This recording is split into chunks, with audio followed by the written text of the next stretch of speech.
We talk about the deep state, we talk about the globalists. Inflation versus deflation. Well, I mean, You're at Mar-a-Lago. I'm baffled that this isn't front page news. Do you guys support a specific political party, or do you dislike both of them? Oh, it worked like a charm on you guys. Let's go, Brandon. So we have a mystery to solve. This plane thing that happened last night happened while we were live, around 8:45 last night, and looks like it was either FAA DEI nonsense or remote control something with the helicopter. So there's undeniable proof both things exist. The FAA had these crazy requirements where they're trying to like hire disabled people and mentally impaired people and stuff. I'll show you that article. And then there's all these weird anomalies. So I really like what Alex Jones did today. He had like a series of former pilots, former FAA people, former military people on. I'm going to show you that. I think we better just start off with that to get the point of view of professionals on this. So check this out. This is 3 separate people who are professionals in this industry. And that is done by separation and altitude. A 500 foot per minute climb rate or descent rate, or 1,000 foot or 2,000 is constant no matter what type of aircraft turn rate. So I was a little surprised that there was a collision, but things happen. There's a lot of optical illusions at night. It's a very busy airport. I've been in there years and years ago, and there was even some confusion factor in the daytime, but fortunately everything worked out okay for us.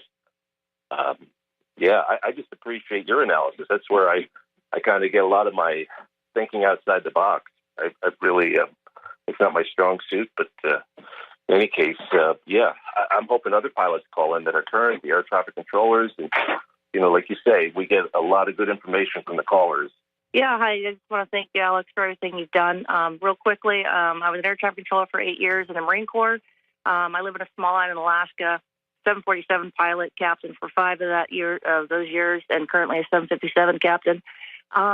A lot of things. So I was just looking up the special flight rules. There's a 3-day requirement for anybody doing transitions. VFR transitions, of course, COG is going to be different. They can do whatever they want. But typically, low-level helicopters and stuff like that transition over midfield, usually because people are taking off and landing, and so midfield is usually a good VFR crossing. Last night, I couldn't sleep. I got a FAA ping saying that this happened, and the headline was, small plane crash, DCA is shut down. And I'm like, that doesn't even make sense why they would shut DCA down for a small plane crash. So the sniff test didn't even pan out. I couldn't sleep last night. Looking at the video, it just doesn't make any sense.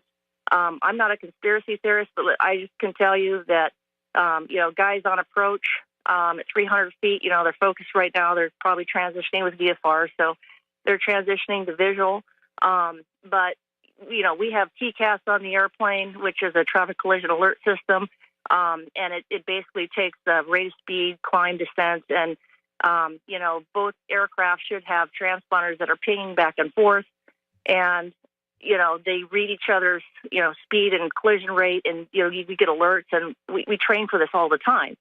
So I'm just dumbfounded by how this happened.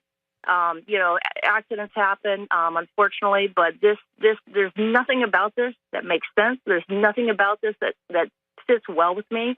I fly in this airspace all the time. It's busy. It's one of the most controlled and highly regulated airspaces in the world. There's prohibited areas because of proximity to DC. It's just nothing about this makes sense. Well, I'll tell you, I was hoping that previous caller, as being a former Marine ATC, would have explained what I'm going to explain to you right now. First of all, I'm a former squadron commander in the Marine Corps. I was a CH-53 pilot. Now, for a majority of my career, we were stationed up in Orange County at MCAS Tustin. And Tustin was about 2 miles away from John Wayne International Airport, okay? Now, your fixed-wing fighter pilots, those guys take off and go straight up above where civilian aircraft is. But helicopters, when you're flying out over to the Pacific, we were flying right through John Wayne airspace. Now, this is how it works. That's why I was hoping she would mention this. your military ATC, air traffic controllers, they're the ones talking to you in the helicopters, the military copters. And if you're going to be going into, for instance, John Wayne airspace, when you're going out over the ocean, the military ATC is going to be talking to the civilian ATCs. And generally speaking, you're not going to, as a pilot, you're not going to have contact at all, radio contact with the civilian towers. Now, with where those Army pilots were flying, they should have been handed over from the military ATC to the civilian ATC. And like everything that I've heard, the civilian tower couldn't make radio contact with them. That's very unusual. Very unusual. And I'll tell you something else, as a squadron commander, if we were having any training flights or even any other flights, you know, because there were times that we flew, you know, people from the White House around from LAX down to San Diego or whatever, and you have to file those flight plans both with your military air traffic controller, which is at the group level. I was about to say, I'm not a pilot, but my dad was, you know, fixed wing, private, Cessna owner when I was a kid through everything. And I've got a lot of buddies that are helicopter pilots, military pilots, jet pilots. And I just know that they're filing flight plans. They're talking to people way out. Everybody gets really nervous even when you're 50 miles out from the airport. And exactly what is this thing doing? And they're talking to it for minutes and it's not talking back. But now you're explaining it that absolutely the military air traffic control would be the ones talking to the civilian air traffic control. So that's what has to be investigated. That could have been where the break was. Or did somebody tell them, oh, yeah, you're clear? Was it incompetence or something else? I mean, this is just the way the media jumped on this within minutes. The whole thing smells. Well, the flight plans, for instance, when we were taking off from Tustin, that was 5 miles from John Wayne International Airport. You would have flight plans 2, 3, 5 days in advance going over to John Wayne, and you would tell them, we are leaving at 14:35. We'll be flying through civilian airspace, heading out to Pacific Ocean at 14:38 to 14:45, and all of your civilian traffic, the planes that were going out would stay on the ground until we went through their airspace, and the planes that were due to land, they would have them usually north and east of John Wayne Airport, flying circles, getting ready to come down after we cleared their airspace. And we would have to make contact with the civilian tower at John Wayne to let them through. We were out of their airspace they needed to bring planes in. It was complete radio contact, and safety was a must. Absolutely. So listening to me over the last hour and a half, in my lay perspective, was I basically right about what I'm saying? This doesn't add up? It doesn't add up at all, especially like the previous caller mentioned. When you're in D.C., you've got Air Force air traffic control, you've got Navy air traffic control, you've got all the military branches have their ATCs, plus all the civilian, plus the restricted airspace around the White House. There's no way that somebody screwed up this badly. It doesn't happen in D.C. Well, from everything I know, being around and inside a lot of aircraft, that's what I see is. Yeah, no, he's 100% right. I mean, I remember when we had Tony Robbins come over like a few weeks ago, flew in on his helicopter, and it was like a whole big thing that he had to call in with the FAA and see if he was even allowed to land there. And then there's a chance that he wasn't allowed to. And so like the notion of a helicopter just sitting there floating around for this large amount of time while they're trying to contact it and doesn't have the lights on, not responding to them, and then the pilot doesn't pull up. Like, I forgot to show, there's like a visual of what's happening here right at the end here. So look at this. So this is like the actual here you go. So these are the helicopter and the plane, and then there's another plane behind the plane. So you see them closing in on each other. And the FAA, the flight coordinators saying, hey, you're heading right for it. Move, and nothing happens. So the two leading theories, I mean, I put it in the poll. What do you think it is? You think it's a remote control helicopter like hacking situation? Because I came across this today. I remember seeing it a while ago, and today made me think of it. Here it is. From Lockheed Martin. Some Lockheed Martin executive remotely controls UH-60 Blackhawk from 300 miles away during demo at AUSA Symposium. The flight simulated contested logistics operations where a ground crew hooked up a sling load to the helicopter remotely and controlled through the matrix system. The tactical flights varying supplies from logistics nodes to landing zones and forward areas are routine operations which, if rendered autonomous, can significantly reduce man hours and fatigue. A week after DARPA contracted Sikorsky to equip the U.S. Army's experimental fly-by-wire U-60 Blackhawk helicopter with its Matrix autonomous flight system, the company demonstrated the technology at the AUSA Association Symposium DC in Washington, D.C. on October 17th, 2024. Using a tablet connected via data link to the helicopter 300 miles away in Bridgeport, Connecticut, Lockheed Martin Rotary and Mission Systems President Stephanie Hill controlled the U-60 while safety pilots were present inside the cockpit as per FAA Federal Aviation Authority regulations. The helicopter autonomously performed takeoff and hover before flying a circuit and landing again without pilot input. And remember, if we're learning about this now, this means they were able to do it probably 50 years ago, and they're finally starting to talk about it. So, no idea if this is what happened, but the fact that we're capable of doing it is worth mentioning at the very least. And then you got this side of it, which is also part of the poll. So, like, this is being shut down now, but the last couple of years, the FAA was doing some crazy shit. So, FAA's diversity push includes focus on hiring people with severe intellectual and psychiatric disabilities. The FAA is actively recruiting workers who suffer from severe intellectual disabilities, psychiatric problems, and other mental health and physical conditions under a diversity and inclusion hiring initiative spelled out on the agency's website.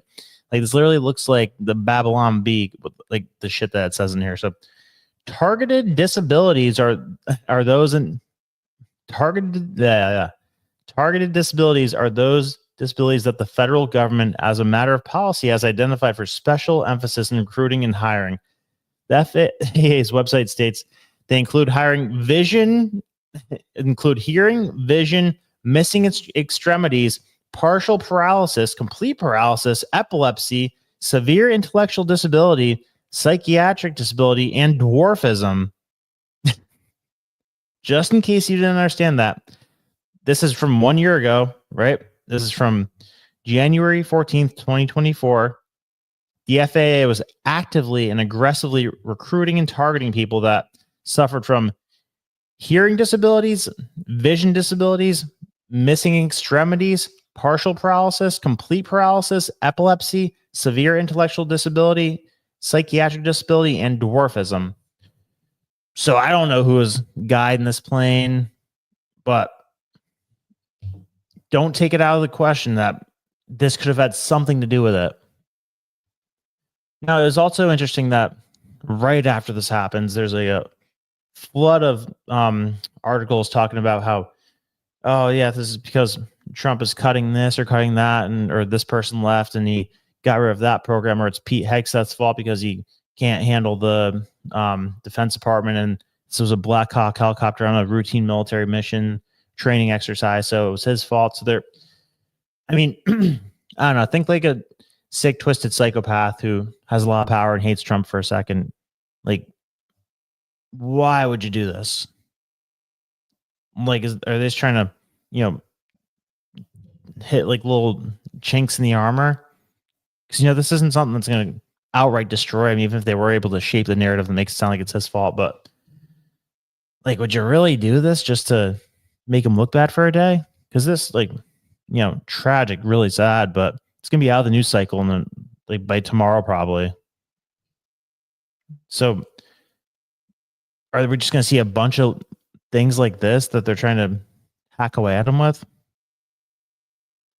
I mean, quite honestly, I've been shocked that we haven't seen more things like this since they're doing this, but I don't know. Let's see what the poll says.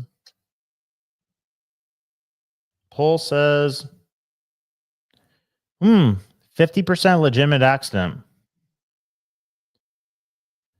See, the thing with that is though, like, why weren't they able to communicate with the helicopter? Here, this is what Pete Hegseth said. President, again, I want to echo what the Transportation Secretary said about your leadership. From the moment we found out about this, we were in contact with the White House trying to determine exactly what happened. I would echo it as well. No excuses. We're going to get to the bottom of this. We first and foremost, from the Defense Department, want to pass our condolences to the 64 souls and their families that were affected by this. Never should happen. And certainly the 3 service members, the 3 soldiers, a young captain, staff sergeant, and CW2, chief warrant officer, on a routine annual retraining of night flights on a standard corridor for a continuity of government mission. The military does dangerous things. It does routine things on the regular basis. Tragically, last night, a mistake was made. And I think the president is right. There was some sort of an elevation issue that we have immediately begun investigating at the DOD and Army level. Army CID is on the ground investigating. Top-tier aviation assets inside the DOD are investigating, sir, to get to the bottom of it so that it does not happen again, because it's absolutely unacceptable. But I want to echo what the Transportation Secretary and you, Mr. President, said, because it pertains to the DOD as well. We will have the best and brightest in every position possible. As you said in your inaugural, it is colorblind and merit-based. The best leaders possible, whether it's flying Black Hawks and flying airplanes, leading platoons, or in government. The era of DEI is gone at the Defense Department, and we need the best and brightest, whether it's in our air traffic control, or whether it's in our generals, or whether it's throughout government. So thank you for your leadership and courage on that, sir. All right, so Steve P says, military aircraft use different radio frequency than commercial aviation. But so Steve, so this military helicopter's floating around above the busiest airport in the country, and you're telling me that the FAA isn't able to communicate with them? I mean, I don't know. I'll look it up quick, but I would imagine that's not the case. Like, how would you, like, that wouldn't be safe. That wouldn't be logical to, like, even if you are on a different radio channel, you should, like, obviously be able to communicate with the FAA if you're hovering over the busiest airport in America.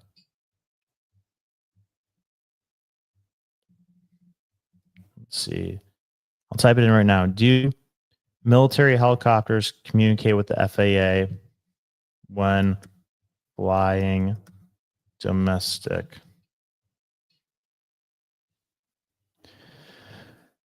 While military helicopters do not routinely communicate with the FAA when flying domestically, they are still required to coordinate their movements with air traffic control, ATC, in certain situations, particularly when operating near civilian airports or in congested airspace, and will often do so through dedicated military frequencies to maintain operational security. Essentially, they will communicate with ATC when necessary to ensure safe separation from other aircraft. All right, so yep, sounds like you're right that they are on a different channel, but like that lady said that, I believe that lady that was on Alex Jones' show said that the ATC was shut down after this happened. And then they're saying that the ATC couldn't get in touch with this aircraft. I don't know. Maybe it was a legitimate accident, but I don't know. Like, I wish things weren't so weird where, like, the default is to assume something that was, like, malicious or whatever. Like, you know, there's a saying that don't attribute to malice what could be explained with stupidity. But I don't know. I almost feel the opposite lately, where don't attribute to stupidity what could be explained with malice. So Trump was pretty smart today. I saw a tweet that said took Biden 1,300 days for his first press briefing in the White House press briefing room. You know, Trump's on day 9. He comes out and says this today. Point out that various articles that appeared prior to my entering office, and here's one. The FAA's diversity push includes focus on hiring people with severe intellectual and psychiatric disabilities. That is amazing. And then it says FAA says people with severe disabilities are most underrepresented segment of the workforce, and they want them in, and they want them, they can be. Hey, by the way, hit that like button. There's 31 likes in this thing, and there's 250 people in there. Come on, hook me up. Air traffic controllers, I don't think so. It's my birthday in 2 days. What? Come on. What are you doing? This was in January 14th, so that was a week before I entered office. They put a big push to put diversity into the FAA's program. Then another article, the Federal Aviation Administration, this was before I got to office, recently, second term. The FAA is actively recruiting workers who suffer severe intellectual disabilities, psychiatric problems, and other mental and physical conditions under a diversity and inclusion hiring initiative spelled out on the agency's website. Can you imagine that? So it was smart that he came out and said this. You know, some people might say, "Oh, like he doesn't need to go out and go on the defensive right away." But you know, I think he successfully combated the narrative they were trying to push, because right after this happens, there's a flood of articles coming out saying like every reason under the sun why it was Trump's fault. So you know, he goes out in attack mode, and I think he kind of diffused that. The highest, but you know, it makes a lot of good points here. Intellect and psychologically superior people were allowed to qualify for air traffic controllers.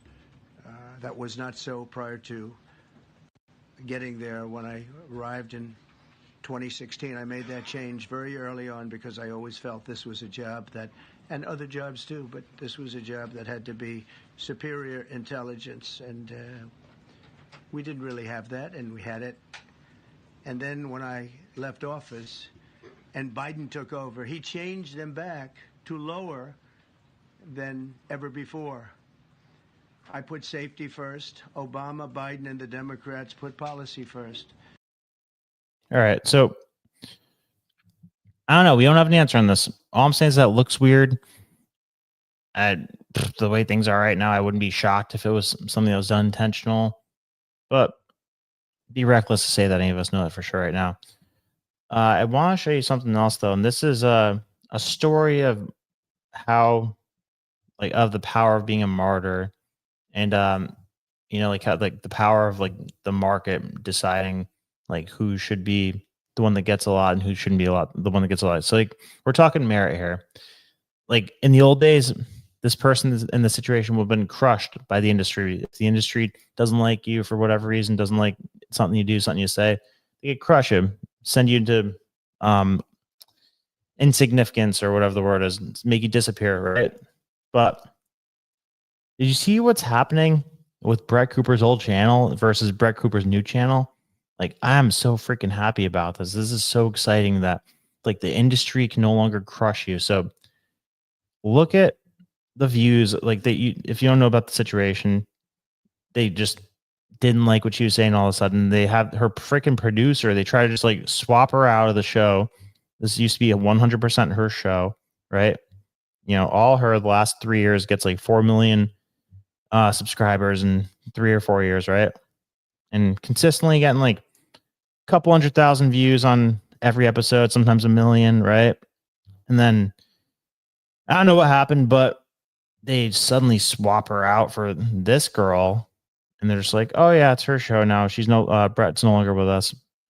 But look at what's happening with the views. Like, they thought they could just swap her out and that it would be exactly the same, and now she can't break past 100,000 views, and it's getting worse. Like 40,000, 30,000, 40, 30, 8,000. And then on the other hand, oh, I was showing you the wrong picture that whole time. Let me show you this thing. This thing gets tricky sometimes. All right, so yeah, like hundreds of thousands of views, all these episodes, right? 600,000, 300,000, 1 million. Then they throw this chick in as if just nothing's going to change, and she can't break past 100,000 now, obviously. But you know, like I said, in the old days, the industry could have crushed you. Like, they decide what's on TV, they swap somebody in. Like, Remember Two and a Half Men, like how great Two and a Half Men was? It was like one of the greatest shows, and then you just like swapping Ashton Kutcher for Charlie Sheen as if like oh yep, people are idiots, they're not gonna care. So they tried to pull this with this girl, and it's like I think this channel lost 1 million subs. They used to get like 500,000 views per episode. Now they get like less than 50,000 views per episode. And am I still showing this freaking wrong? Okay. And then Brett Cooper's actual channel, she like announces that she's starting her own channel, doesn't even post a video, and the thing gets 1 million views within like a week. Today, she has her first show, and it gets like 40,000 live. So she had more live viewers today in her first episode than this chick on her old channel gets in one episode after like a few weeks now. I just think this is the coolest thing ever. So yeah, launched a little trailer 3 days ago, gets 2 million views. First episode today, 1.4 million, had like 40,000 live, 1 million subs rate with 2 videos. Like, what a freaking power move. Like, I just thought this was the coolest thing because this would never happen back in the day. Like back in the day, like Hollywood had all control, and Daily Wire tried to pull a Hollywood move on her, like thinking that it was just like the machine was what's important, not the talent. But you know, social media has definitely put the power in the talent's hands, and it's a beautiful freaking thing. Absolutely beautiful. So we had Tulsi and Cash Patel at Capitol Hill today. I think Cash is going to pass without a problem, but Tulsi, like I was talking about last night, looks like they want to vote in secrecy for her. So the biggest thing they were trying to get her on today, they were trying to get her on the Edward Snowden thing. And, you know, it really sucks. They were trying to, like, she did have to lie about her fundamental beliefs. Like, with the Edward Snowden thing, they're like, do you believe Edward Snowden's a hero or a criminal or a traitor to the U.S.? And she's like, Edward Snowden broke the law and that was wrong. Which, you know, like back in the day, she would call Edward Snowden a hero because the only thing he betrayed was the fucking deep state, not the American citizens. So let's take a look at some of these Snowden clips. So it's kind of painful to watch.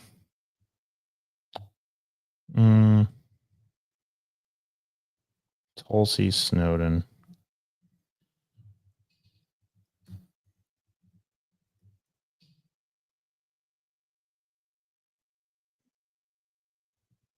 Yeah, here we go. Mr. Vice Chair. Do you still think Edward Snowden is brave? Mr. Vice Chairman, Edward Snowden broke the law. I do not agree with or support with all of the information and intelligence that he released, nor the way in which he did it. There would have been opportunities for him to come to you on this committee or seek out the IG to release that information. The fact is, he also, even as he broke the law, released information that exposed egregious, illegal, and unconstitutional programs that are happening within our government that led to serious reforms that Congress undertook. Chairman, we got 5 minutes. So I take your answer, you know, and these are your quotes. Brave, please join my bipartisan legislation calling for charges to be dropped against him. Do you disagree that legislation was not appropriate? Do you believe he is brave or not? Yeah, back those words. Once again, Senator, Edward Snowden broke the law. He also released information we agree that Edward Snowden that broke the law. exposed the United States government's illegal your programs. Legislation and your words are still your beliefs. Yes or no, please. I'm making myself very clear. Edward Snowden broke the law. He released information about the United States government's illegal activities. If I may just finish my thoughts, Senator. In this role that I've been nominated for, if confirmed as Director of National Intelligence, I will be responsible for protecting our nation's secrets. And I have 4 immediate steps that I would take to prevent another Snowden-like leak. Ma'am. Yeah, we got it. So that, like, I get that she has to say that, but it's shitty that you have to say something that's against your beliefs to get this position. And then there's this whole 702 FISA thing that was real nasty, the way the Senate was talking about today, acting like it's going to be the end of the world if we get rid of this. I ask you a question. Please give me to the egregious civil liberties violations that were occurring at that time. Ms. Gabbard, Some of Ms. the- Gabbard, I ask you a question. Please give me the courtesy of responding. You said the reforms now make you supported. What can you cite? Which reforms? There are a number of reforms to include getting rid in the new law, that, right? that all of you and your Ms. wisdom. Gabbard, my time is getting short, but I got to just tell you, after the reforms were passed into law in April of 24, you went on Joe Rogan's podcast in May. Attention to the agree. I don't like this one. Tulsi 702. Tell us, how has your thinking on Section 702 developed over time and why? And if confirmed, what will you do to ensure that this new statutory safeguards, that they're fully implemented? Well, Senator, as you pointed out, many of the concerns that we raised when we served in the House of Representatives. Wait, I should show you what this thing is. It just occurred to me. My bad. FISA 702.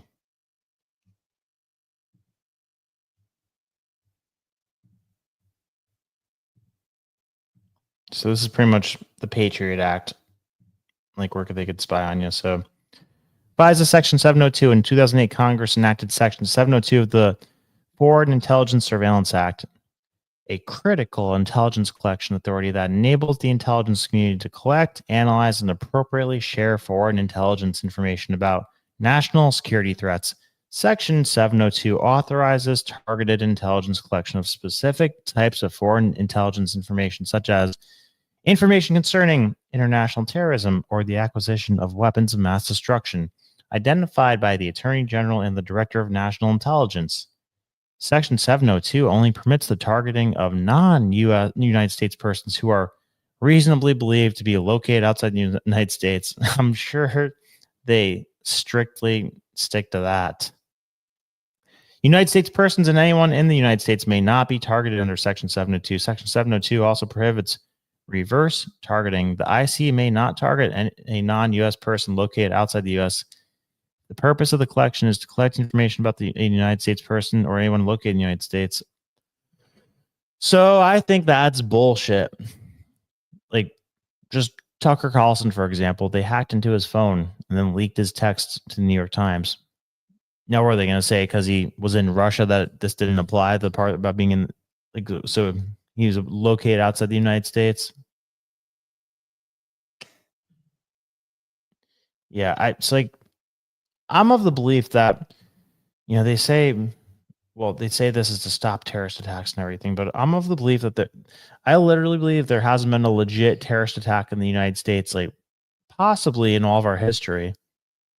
Like every terrorist attack that's happened, you could trace it back to some government agency or somebody that a government agency was working with. And then immediately after, they're pushing an agenda. So, I mean, I would love to know how many legitimate terrorist attacks they've stopped using things like this, but of course that's classified. It's a matter of national security. So it could be thousands, it could be zero. But I'm not a big fan.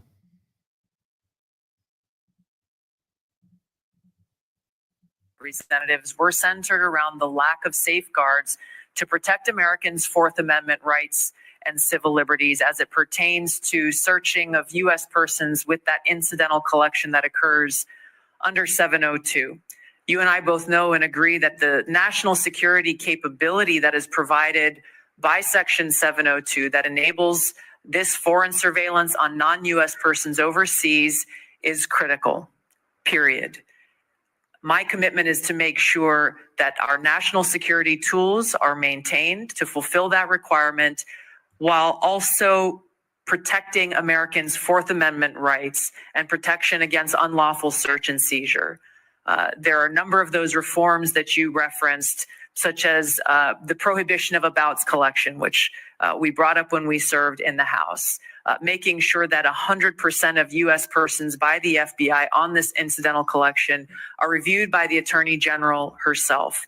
There are a number of other reforms that I believe strengthen significantly those safeguards, a number of them that I had worked to try to bring into place when I was in the House of Representatives. I look forward, if confirmed as Director of National Intelligence, to overseeing and assessing the implementation of these reforms and reporting back to you as. So there you go. She's kind of speaking their language. She kind of has to say that she's in favor of it, which, I mean, the way it's written on paper, it sounds great, but I just don't believe that's used that way.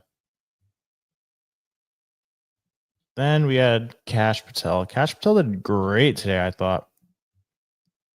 I think it was a bit of an easier situation for him, but let's take a look at some of his stuff.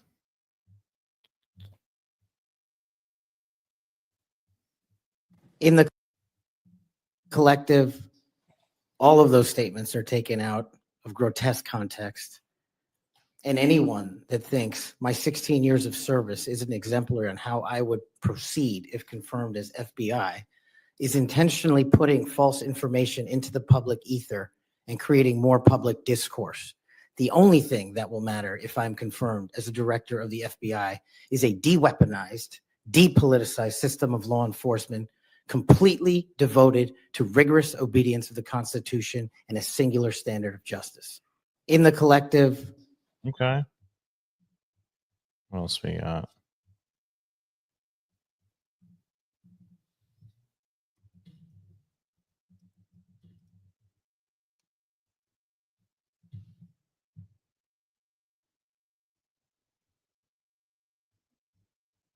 Senator for 14 years. I've been on this committee the entire time. You were the very first FBI director or FBI director nominee who, when I've asked about this, hasn't said, oh, don't worry about it. We'll handle it okay. We've got good people on the inside. We would never breach the trust of the American people. Do you know what? They were lying. Let's talk about the Fourth Amendment for a moment. The Fourth Amendment tells us that in order for the government to breach your expectation of privacy relative to your person, your home, your papers, if they want to search that, if they want to seize you, they've got to get a warrant. And that warrant has to describe with particularity the persons or places to be searched or to be seized and to connect them up with a showing of probable cause. Now, in the case of FISA 702, we're dealing with a somewhat different universe. Now, moments ago, we heard some discussion about FISA 702, about suddenly we've got a different FISA 702 than what we had when President Trump was last in office. Is that true? Because by my count, FISA 702 has not changed substantively since President Trump was in office last. That's correct. Okay. And there was also some back and forth discussion about FISA 702 and the use of it and the fact that in real time, it might not work to get a warrant. This, in my view, misses the point. The concern that the American people have with FISA 702 is not about the real-time collection of communications regarding foreign targets. The concern is that once those communications are stored, you have within them what are referred to as incidentally collected communications of Americans, text messages, emails, recorded phone calls, and so forth. If they want to go in and search for someone, let's say you, if someone wants to go into one of those databases after they've been collected, let's see if you're unwittingly communicating with somebody who, unbeknownst to you, happens to be an agent of a foreign power or otherwise under surveillance under FISA 702. If they wanted to search for you, they wanted to enter your name, your phone number, your email address, or some other personal electronic identifier, would they have to get a warrant to do that under current law? Under current law, I believe so, Senator. Under current law, they routinely access that without getting a warrant. In order to access it, they've got their own internal procedures. They're not supposed to use this for light or transient reasons. They're supposed to have a perfectly good reason. And yet we found that on hundreds of thousands of occasions, they have accessed the private communications of Americans, searching for those individual Americans by name, by number, by email address, whatever it is, without a warrant or anything tantamount to it. On occasion, they've even been used for overtly nefarious reasons. One agent deciding to look in on his father because he suspected his father might be having an extramarital affair. On another occasion, an agent looked at people who were thinking about renting an apartment from him to make sure they were upstanding citizens and could be trusted. Are these appropriate uses of FISA 702? As you alluded to, the FISA court, it's not me deciding it. The FISA court put out a report in 22 or 23 where 255,000 illegal improper queries of American citizens had occurred. 255,000 reasons why the American people don't trust it. And that's what we must work together, Congress and me, if I'm confirmed as FBI director, restore that trust and protect the mission. Music to my ears, because I've been a U.S. Senator for 14 years. I've been on this committee the entire time. You were the very first FBI director or FBI director nominee who, when I've asked about this, hasn't said, oh, don't worry about it. We'll handle it okay. We've got good people on the inside. We would never breach the trust of the American people. Do you know what? They were lying.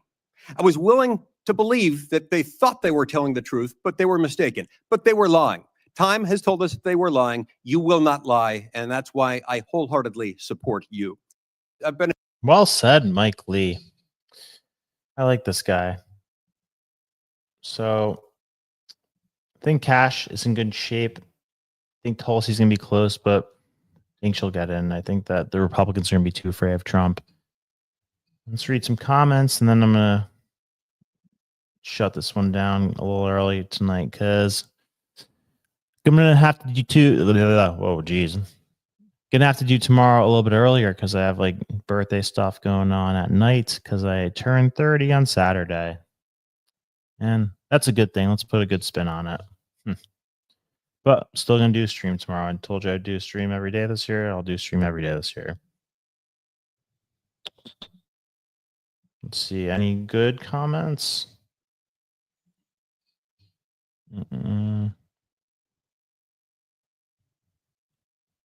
Steve says, I'm a merchant mariner, master captain. The Francis Scott Key Bridge collapse makes perfect sense if you understand how those extremely large vessels operate and how currents affect NUC vessels. Are we talking about terrorist attacks?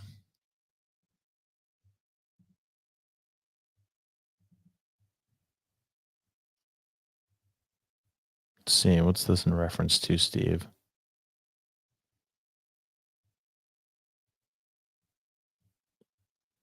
Where's Max's original comment?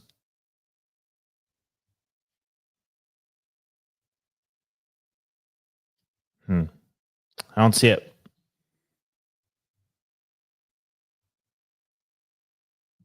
All right. What else we got?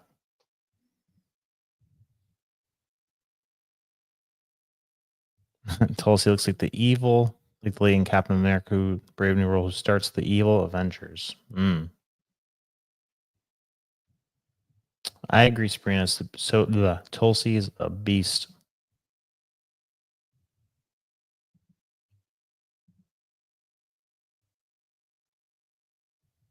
That's right. Hit that like button. Watched a little bit of the last Brett Cooper.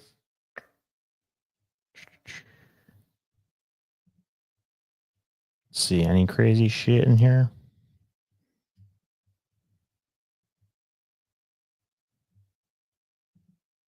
Thank you, Denise. Denise is right up there with one of the best. She's getting close to being the favorite, honestly. Denise is really crushing it as a commenter lately. So Sabrina, though. Thank you, Sabrina. Thank you for the birthday wishes. I guess I'm excited about being 30.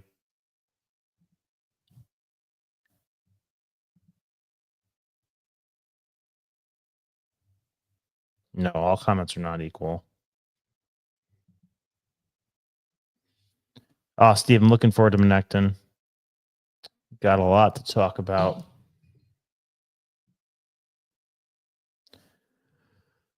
You know what, guys? I'll drop my Monect link in here if anybody else wants to Monect me tomorrow or on my birthday or any day, because any day is a good day to talk shit or ask questions or figure out the mysteries of the universe, which is what I specialize in.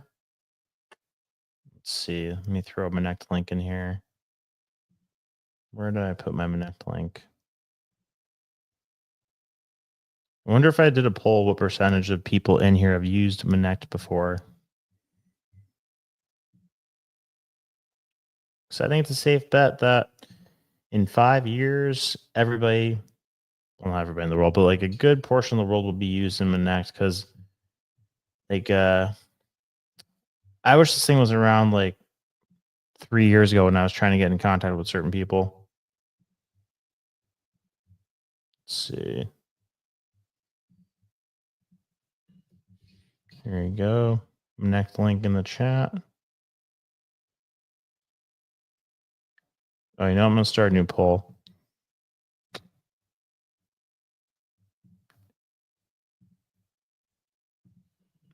Is turning 30 a good thing? Yes. No. I'll wait 5 minutes. All right, 108 likes. It's not bad. Not too bad. So what else? What else should we talk about? Man, I wish I could talk about who's on the podcast today. You'll know in a few days, but it was an interesting one. I feel like I saw some crazy stuff. Oh, did you guys see what Roger Stone was saying on Alex Jones last night? He was saying that. So I guess he's like kind of ahead of the curve with the release for the JFK files. Like he knows what was in there and everything. And they're saying that's pretty much going to like just destroy the CIA in terms of its reputation. But those reports are like a few days away from coming out now. I think like 5 days or so. So I don't think we're going to see anything that we're shocked by with that. I think we pretty much know everything. But just, I don't know. I wonder if like seeing it on paper and confirmed will do anything for the majority of people, or like the sheeple out there. I mean, I pessimistically say no because people don't get outraged enough, but we'll see. Let's see. What do you guys say to is turning 30 a good thing? All right. Positive outlook. 33% say yes. I wonder who said no.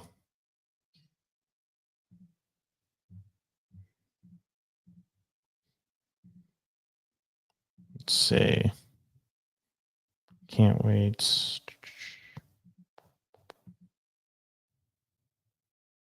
Can't destroy what it never was. What are we talking about destroying? Yeah, Antarctica. Did you guys ever see when we had we had this guy on like a year ago who he was on the PBD podcast, or PBD interviewed him. And he said he like worked in Antarctica for the government, but also said that he was like a plumber. He said he was like, we might have gotten duped, but he contacts us, says like, hey, I worked at a lab in Antarctica and I could tell you all this crazy stuff that I saw. And he said that before he worked there, he was a plumber, but he had like total CIA vibes. Very weird guy. Just type in PBD podcast Antarctica and you'll come across that. But we could have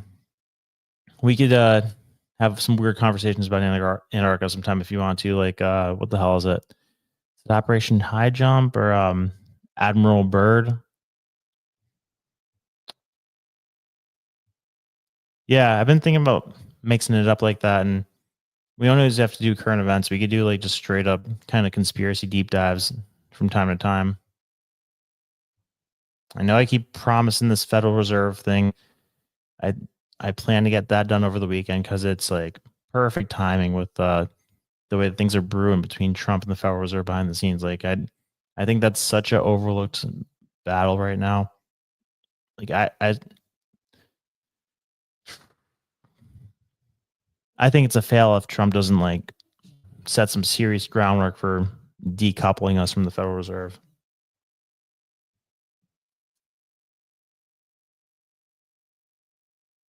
That's right, Steve. A few minutes stretching makes a big difference.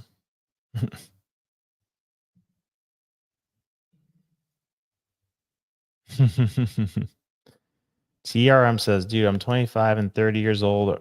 30-year-olds are my worst nightmare. They have actual income trying to take my bitch. I thought you were going to say your worst, being 30 is your worst nightmare, but a 30-year-old is your worst nightmare. Don't worry. It's but think about it this way. It's like super cool if you could figure out the money thing at 25, you know, because like that's really the only part about being 30 that is like usually better than being 25.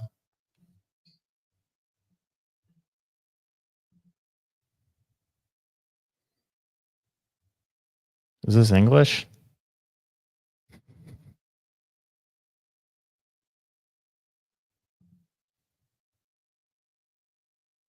Get out of here, TRC. You have 8 kids? That's freaking awesome.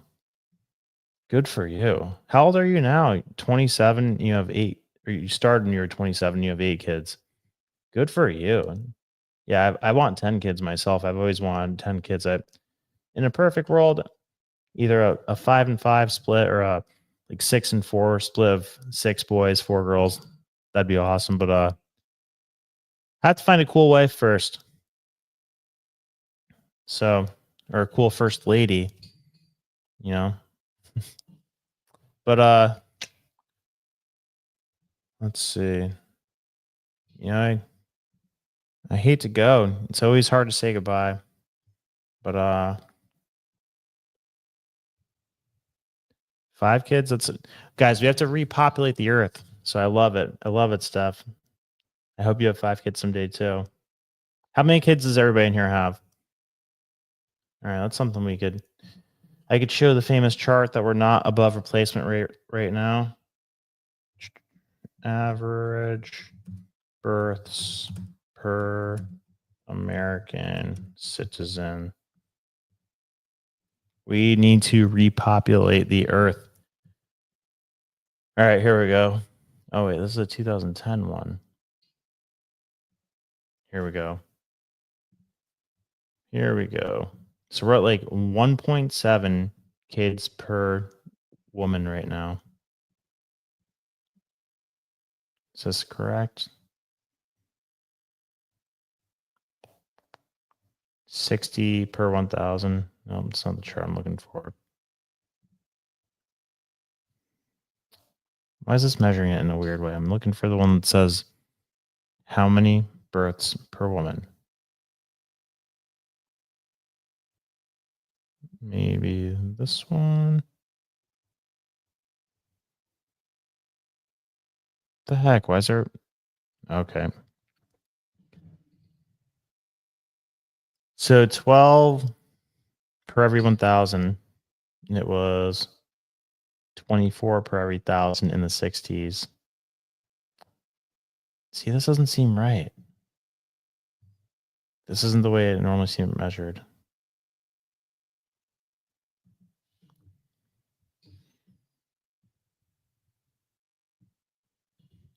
Fertility rate.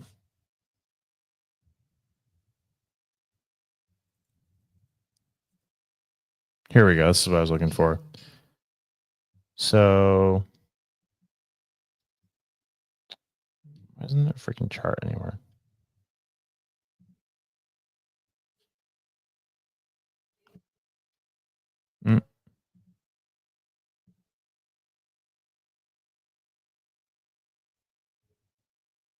All right, here we go. Perfect.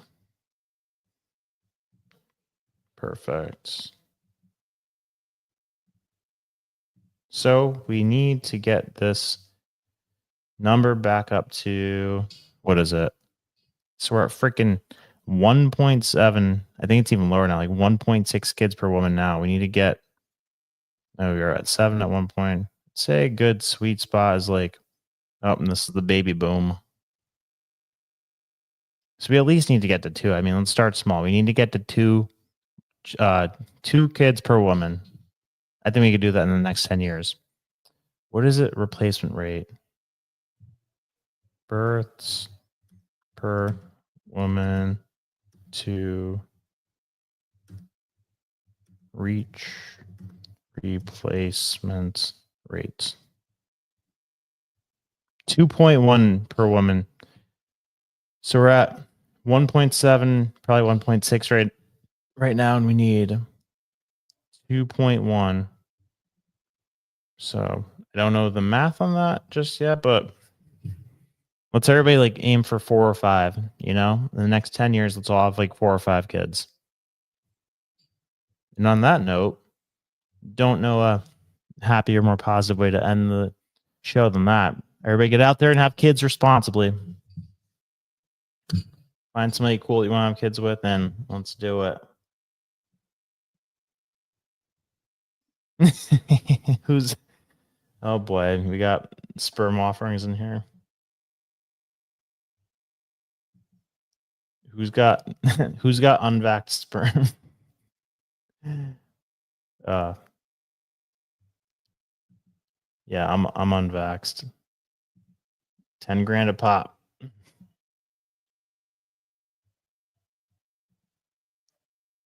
Why don't other birds that we don't eat have this bird flu? Yeah, bird flu's nonsense. Kevin says, I have no children. I would love to support you and have 15 children. Oh, by the way, started life as a man. Do you see a problem? Huh? What? What is going on?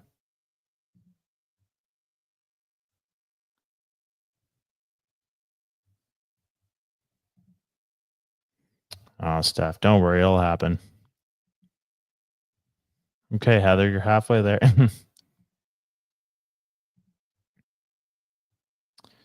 0, 0, 0, 3, 0, 2 that I know of.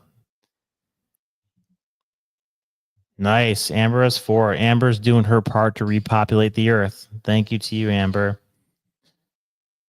0, 3. Okay. 2 boys. Nice. 2, 3. Okay. This chat's at about replacement level. You guys are doing your part. Like, I'll catch up. I'm a little bit behind. 2, 2, 3. All right. TRC are 45 and 8 kids. Not bad. Not too bad. All right. Well, guys, it's been awesome. Not the next time I see you, but the time after that I see you, I'll be 30. So we'll see if anything changes with that. But love you. The Manek is pinned in the comment section. Much love. God bless. Goodbye. Goodbye. You know, we talk about the deep state. We talk about the globalists. Inflation versus deflation. Well, I mean, Here at Mar-a-Lago. I'm baffled that this isn't front page news. Do you guys support a specific political party, or do you dislike both of them? Oh, it worked like a charm on you guys. Let's go, Brandon.